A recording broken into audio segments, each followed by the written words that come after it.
Vita Center, o complexo que vai inovar o ecossistema de saúde de Santa Maria e região. E Inana, Clínica de Biomedicina Estética, apresentam Bem Viver. Olá, está começando mais um Bem Viver e no programa de hoje você vai ver que mesmo já não sendo um item obrigatório, a presença da máscara afetou o aprendizado de algumas crianças, causando preocupação aos pais e cuidadores. E você já ouviu falar em educação parental? A gente vai estar explicando esse novo tipo de olhar nas relações familiares. Fique com a gente, o Bem Viver está começando.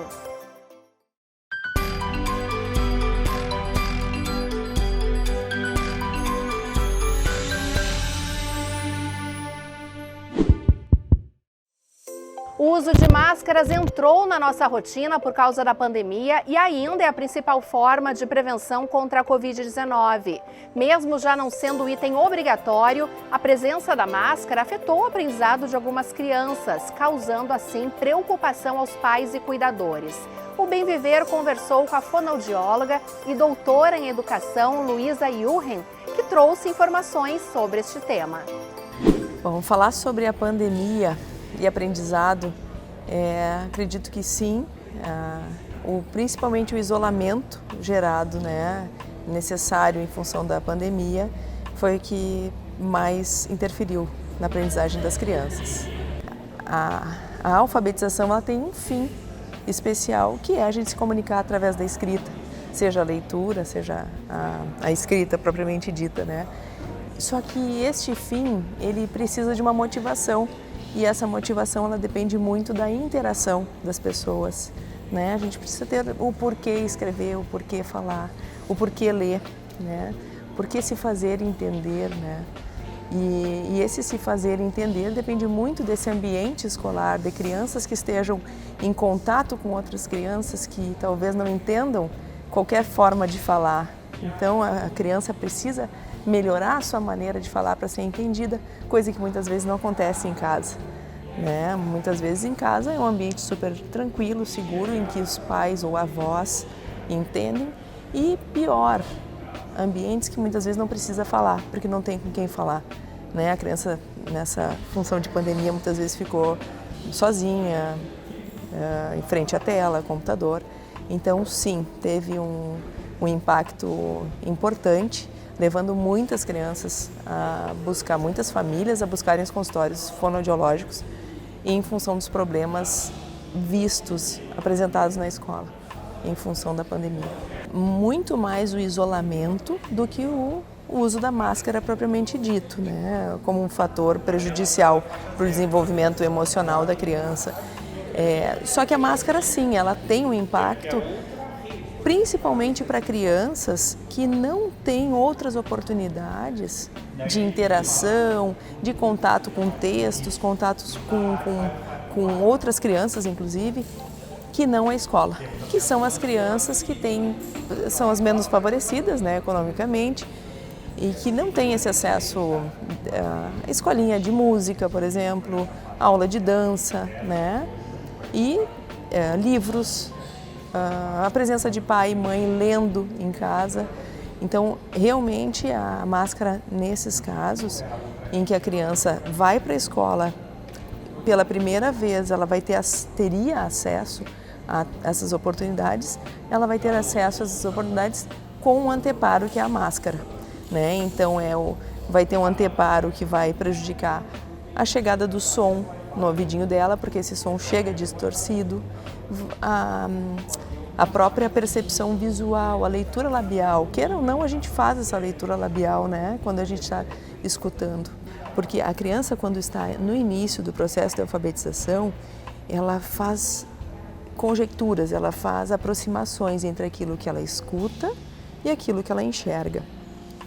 Então, o nome dela é Paula, Ela já aprendeu a escrever, a desenhar o seu nome, Paula, mas ela não sabe qual é a função daquelas letras naquela sequência, Mas daqui a pouco ela vê uma placa escrito pare, e aí, em geral não está escrito, mas imaginamos que esteja, pare, e aí ela vai se dar conta que aquela palavra pare começa igual ao som de Paula, Opa, mas então quer dizer que para escrever as palavras que têm o mesmo som se usa as mesmas letras? Então a criança vai fazendo esse tipo de aproximação, ela vai chegando a essas conclusões e assim ela vai avançando no processo de leitura e escrita. A gente tem que pensar que a máscara ela prejudica a qualidade da saída do som, né? Um pouco do volume da saída desse som também e a parte visual. Então, pensar em proporcionar momentos ao ar livre, que essas crianças possam tirar a máscara, né? Possam fazer as atividades sem máscara, fazer atividades específicas para trabalhar a questão auditiva dessas crianças. Então, brincadeiras com sons, com rima, com ritmo, tudo isso pode ser feito numa aula de educação física, por exemplo. Pode ser feito no campo, numa área aberta, né? Num ginásio. Então, levar essas crianças, a alfabetização não precisa restringir-se à sala de aula, né? Então, tem sim o que ser feito em sala de aula. Agora, se a gente for para casa, promover momentos, pais e filhos, para jogar um jogo, para explorar novos vocabulários através de leitura de história, através da contação de uma história que não precisa ser lida.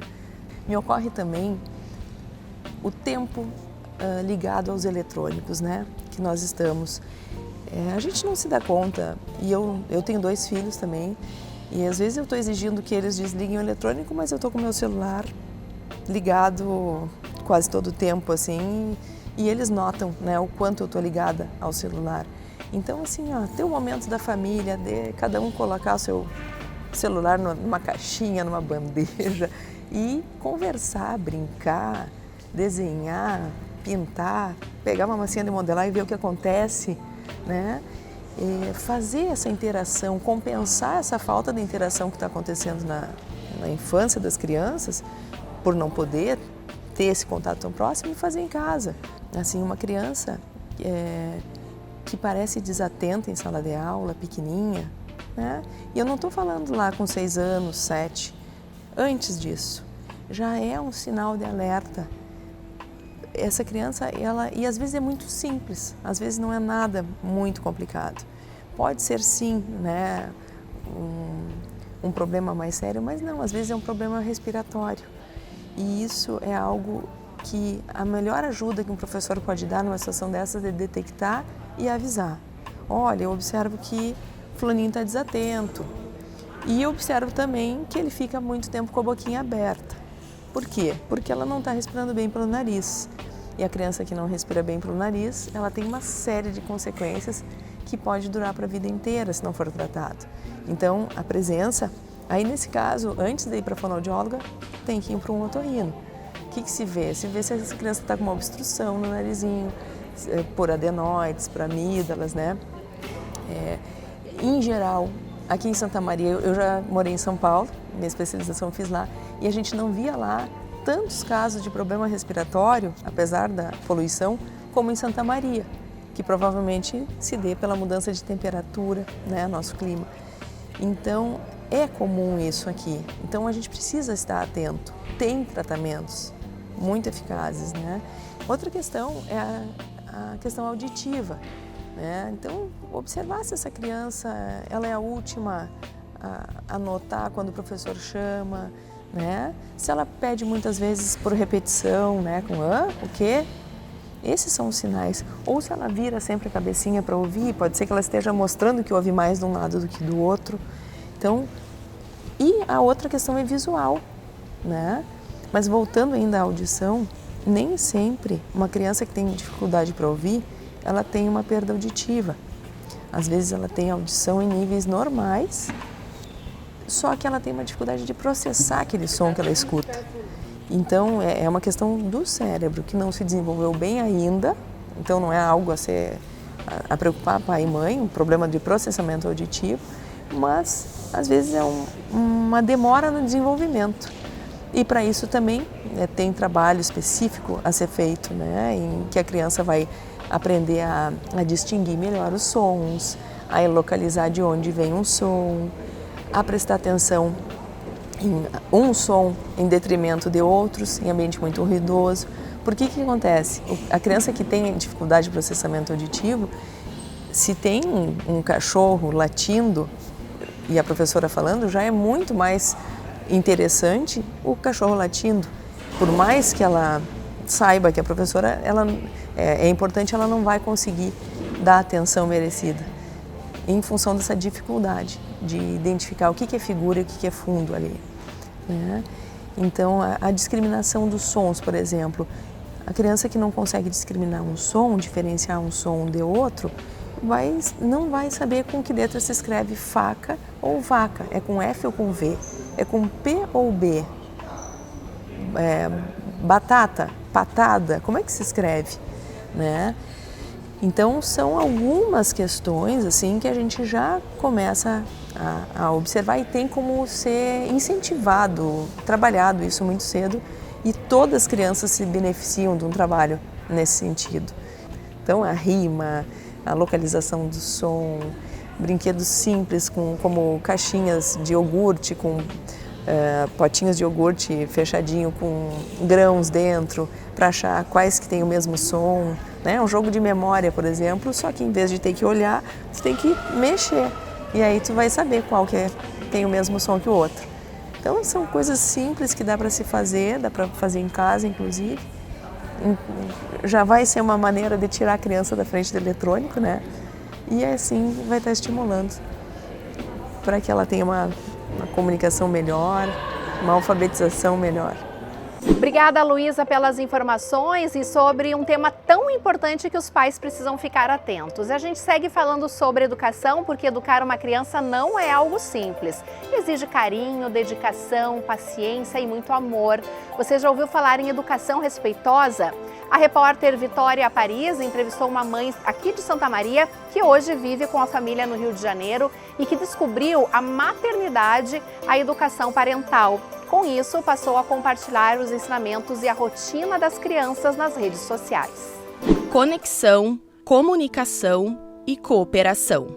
Estes são alguns dos principais pilares de um conceito que possui diversos nomes: disciplina positiva, parentalidade consciente e educação respeitosa.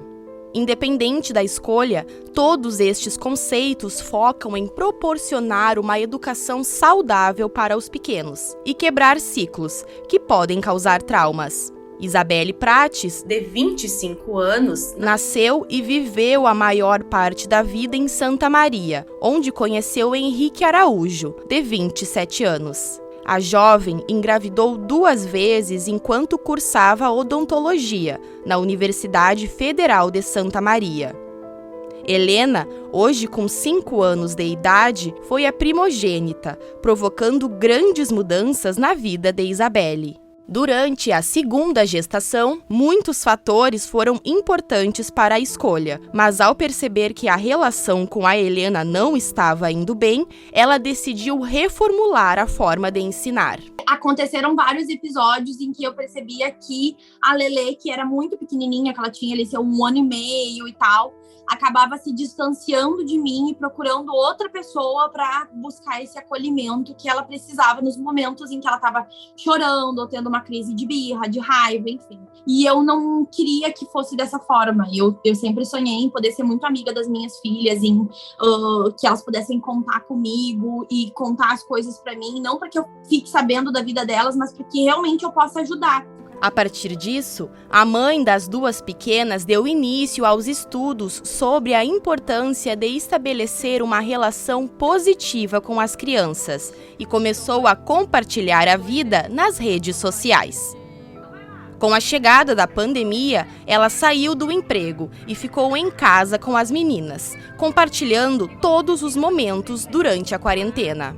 O aumento do fluxo das postagens resultou na chegada de vários seguidores no Instagram. Hoje, a Belle, como é chamada carinhosamente, ensina sobre como melhorar a relação com os filhos para pelo menos 370 mil pessoas na internet. Durante o dia a dia, é possível notar a importância de criar os pequenos com respeito, igualdade e acolhimento. Mas isso acabou rolando de identificação, né, da galera, assim, de olhar e falar, nossa, ela é muito próxima do que eu sou, do que eu tenho, E é palpável, sabe? É uma realidade palpável. Eu consigo também fazer, de repente, porque eu também compartilho as partes que eu não consigo, das histórias que eu falo que eu falhei, que eu gritei, que eu fui estúpida e como eu pedi desculpas, como se desenrolou a situação. As mudanças nunca são fáceis, principalmente para as crianças. Os desafios são diários. Para os pais, é preciso trabalhar a paciência e entender que, para os pequenos, as informações não são assimiladas da mesma forma que para um adulto, ou que é apenas birra. Mas é importante ter a consciência de que isso não passa de um pensamento equivocado e enraizado na sociedade. Durante a entrevista, ela reforçou diversas vezes: a educação respeitosa é um processo a longo prazo. Não existem táticas e ferramentas para que o filho obedeça. Porque a gente não pode dizer que a educação punitiva não funciona. Eu estaria mentindo, né? A gente não pode dizer, a educação punitiva não funciona. Ela até funciona. A que preço? Preço do meu filho ter medo de mim, ter medo das minhas reações, ter medo do que eu vou falar, do que eu vou fazer com ele. E a gente sempre brinca que a educação respeitosa, ela não é para funcionar. Então, se a pessoa entra no meu perfil lá e fica procurando táticas e ferramentas para que funcione, para que o filho obedeça, não vai achar. Não vai achar. Porque muitas vezes, não sei quantas vezes eu já repeti aqui, filha, não puxa o cabelo da mana que machuca. A Lívia continua ainda porque ela tem 3 anos. Isso vai ser no longo prazo. Com 5 anos ela já não vai estar mais puxando o cabelo da mana, porque foi o que aconteceu com a Helena. Até 3 anos, 4 anos, ela ainda batia, ainda não sei o quê, dava conflito com um amigo, tinha aquela impulsividade de bater no amigo, na gente, às vezes. A gente segura a mãozinha e a gente não pode bater, a gente não pode machucar as pessoas, porque dói. Eu não preciso dar um tapa de volta para ela aprender que dói, que machuca, para ela parar de bater. Porque a educação respeitosa, ela trabalha a longo prazo. E essa coisa de, meu filho já tem 7 anos. Dá tempo, sempre dá tempo. Eu costumo falar, vocês vão viver mais quanto tempo juntos? Mais uns 50 anos juntos? Então, tem muito tempo para se relacionar ainda. A criança precisa entender aquilo que precisa ser feito, mas o processo não precisa ser doloroso. A influenciadora fala muito sobre como é interessante abordar as situações do cotidiano com abundância. Além disso, os benefícios da educação positiva são levados para toda a vida. Então eu vou entrar nas coisas que me fazem bem, porque eu fui tratado bem desde a infância. Então eu nem admito ser tratado mal, isso puxa lá para o relacionamento, para a questão de relacionamento abusivo, né? Tantas de nós, meninas, entramos porque crescemos apanhando dos nossos pais. E a gente faz essa ligação de que amor e ódio são coexistentes, que eles habitam o mesmo espaço. Porque o meu pai me amava e me batia, o meu pai me amava e me tratava mal, me xingava, falava que eu era desobediente, que eu era desorganizada, que eu era não sei o quê. Então a gente acaba depositando isso nos nossos relacionamentos futuros. E quantas de nós não conseguimos sair desses relacionamentos porque a gente não consegue enxergar que isso é abusivo? Porque a gente foi tratado assim dentro da nossa casa, pelas pessoas que mais deveriam nos amar, mais deveriam nos proteger, a gente está tratado dessa forma. Repassando esses e tantos outros ensinamentos, a educadora parental segue sendo o ponto de contato de milhares de pessoas que acompanham o cotidiano dela com as filhas, repassando os conteúdos de uma forma leve e didática. Semear e levar este conteúdo adiante ainda é o principal objetivo da mãe, que ama ensinar sobre amor, respeito e compreensão. Não é que a gente odeia os nossos pais. Não é isso. Eu não odeio meus pais. Mas eles também têm a criança interior ferida, porque eles também foram tratados dessa forma pelas pessoas que eles mais amavam. A educação respeitosa vem principalmente não pra gente mudar os nossos filhos, mudar o comportamento dos nossos filhos, pra gente se mudar, pra gente curar essa criança interior ferida e falar, eu vou te oferecer uma outra coisa. Eu vou te oferecer uma coisa que nunca foi me dado. Eu vou te oferecer uma outra visão de vida, eu vou te oferecer um outro tipo de relacionamento entre pais e filhos. Então a gente primeiro se muda.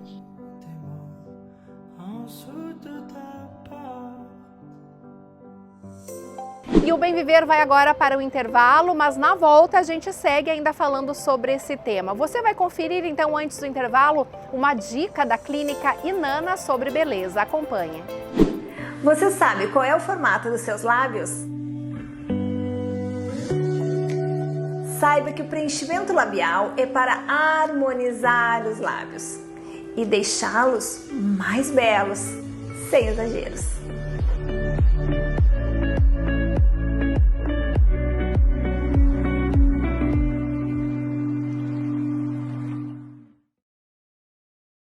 Estamos apresentando Bem Viver.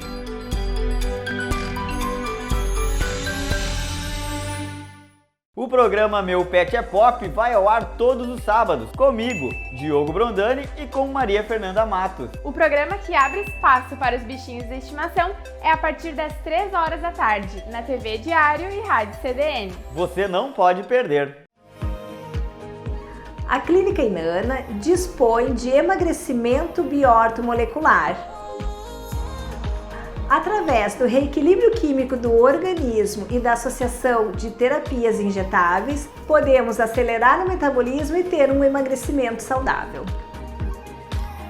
Para saber mais, nos siga nas redes sociais. A Sacola Econômica Santa Maria é uma empresa especializada na venda e distribuição de cestas básicas personalizadas.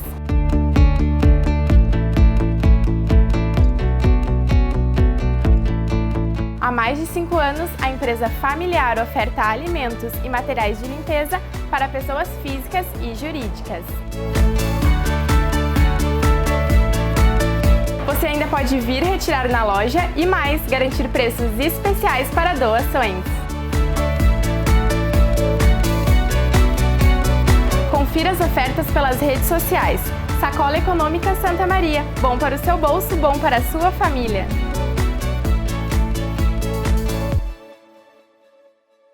Voltamos a apresentar Bem Viver.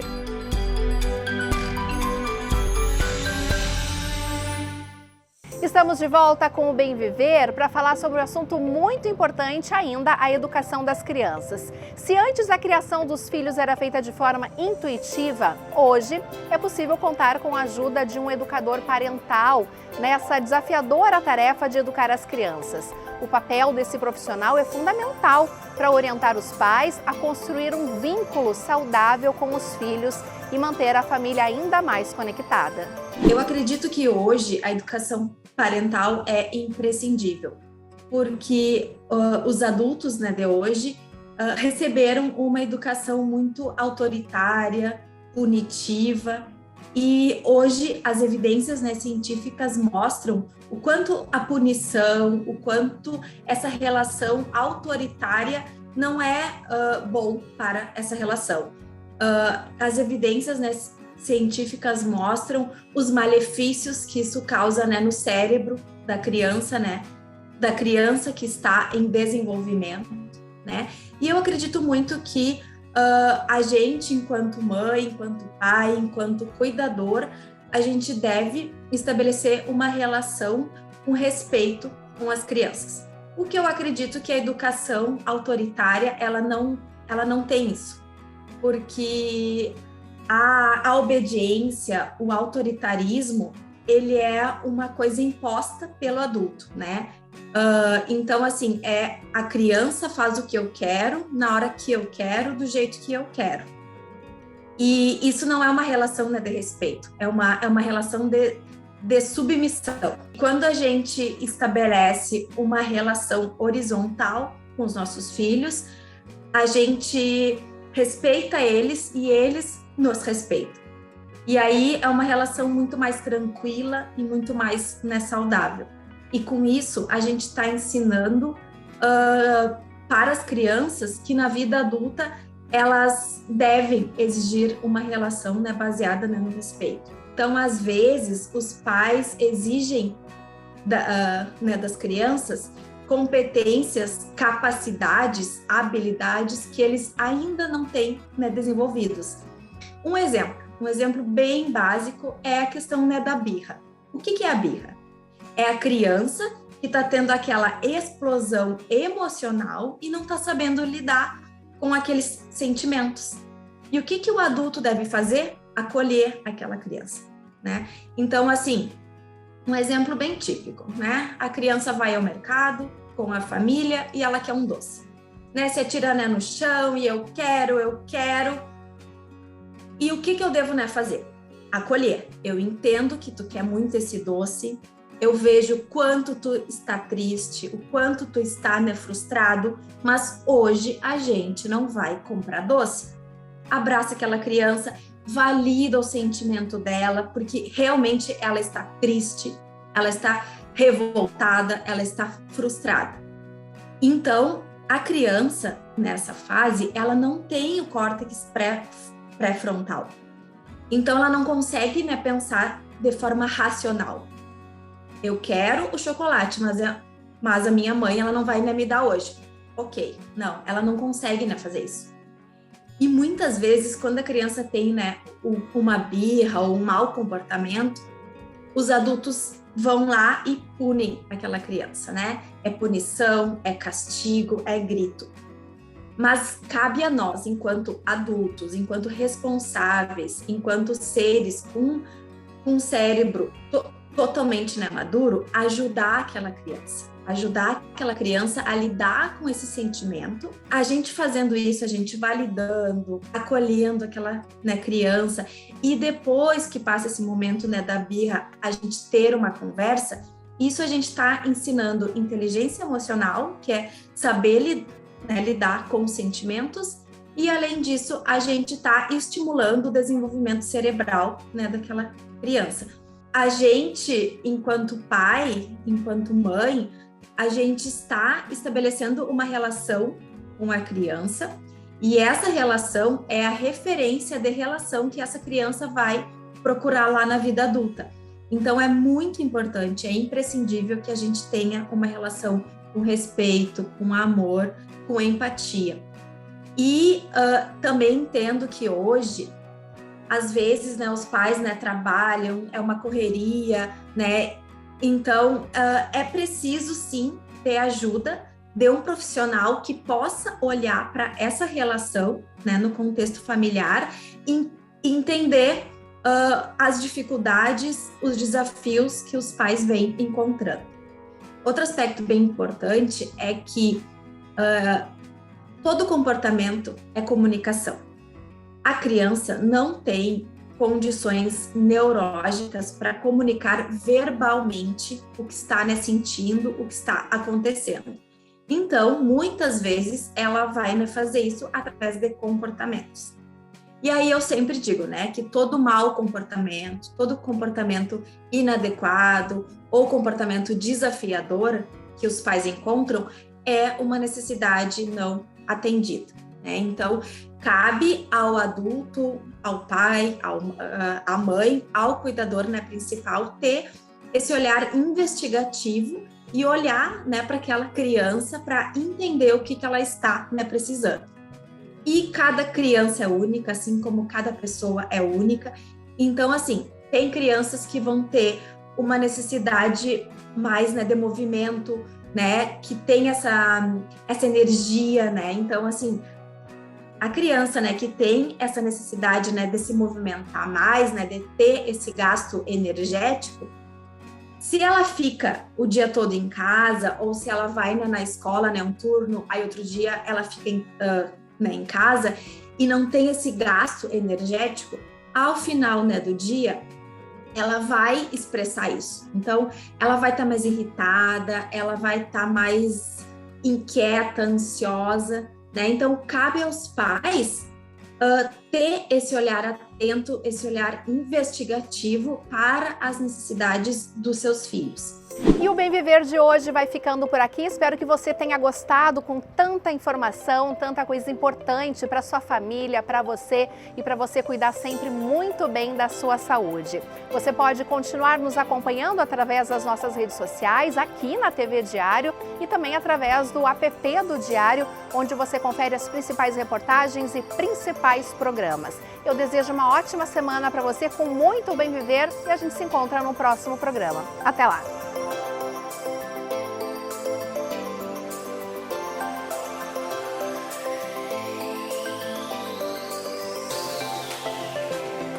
Você assistiu Bem Viver. Oferecimento Vita Center, o complexo que vai inovar o ecossistema de saúde de Santa Maria e região. E Inana, Clínica de Biomedicina Estética.